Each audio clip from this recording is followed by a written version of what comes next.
苏铭天，世界4大传播公司之一，英国 WPP 集团行政总裁。20年来对中国不下30次的造访，让他对中国的巨变有了深刻的认识。在他看来，8月8日晚的奥运会开幕式正是对此巨变的最佳诠释。接受财经记者专访时，他给开幕式打了一个很高的分数。150. The trouble is, what does London do now?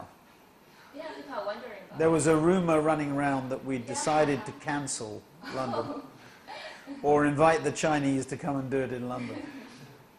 I know you've been a frequent visitor to China during Yes. these years. Yes. So I'd like to know your observation of the changes taking place in China. Well, my first visit to China was in 1989. We had or actually it would have been in 1988. And I went by rail from Hong Kong to Guangzhou, which I think was about 3.5 hours, on a Sunday afternoon. Okay? And there was just one railway line. Okay? So if a train was coming in the other direction, our train had to move over, or that train had to move over into a siding, and we'd pass one another, right? But on that Sunday afternoon, it must have been millions of Chinese were building almost by hand the second railway line. So they were carrying girders and railway sleepers, you know, the beds for the railway lines, and putting them into place. And I remember thinking then, on that Sunday afternoon in 1989, that the West had no chance. That if the Chinese were building a second railway line on a Sunday afternoon, there was no way the West could compete. So that was my first real understanding, I think, of the scale, which we saw on Friday night. Because if you said to me, what was the thing that most impressed me on Friday? Well, there were a number of things. Obviously creativity, use of technology, execution, but it's the scale. That always when you think of China is the quality of what they do on the scale of what they do. I know that the Olympics has been a big driver for all the changes Right. taking place in China. But what do you think, which changes can sustain after the Olympics? I think the Olympics here in China probably will mark a peak of growth for a little while. My sense is that the economy may slow in China, not by much, because I think to absorb the rural population and to continue development, China probably has to grow at 7 or 8%, but maybe we will not see 10%.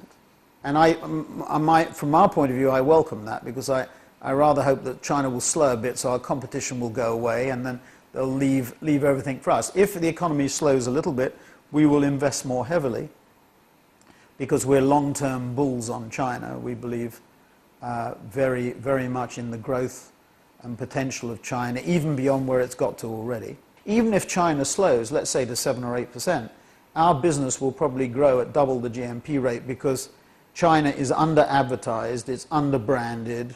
The government, the state-owned enterprises, the companies such as Lenovo or Haier or CNOC or Mongolian Cow or Yili or whoever it happens to be, want to grow their businesses not only in China, but in Asia and around the world, and they want to build their brands. So you said China is under-advertised? Yes, it's under-branded. I mean, I think, well, from what we see, the Chinese government, you know, Ogilvy, for example, Omai have done branding courses with Tsinghua and other, I think Peking University as well, to build branding, the understanding of branding and advertising and marketing services amongst state-owned enterprises.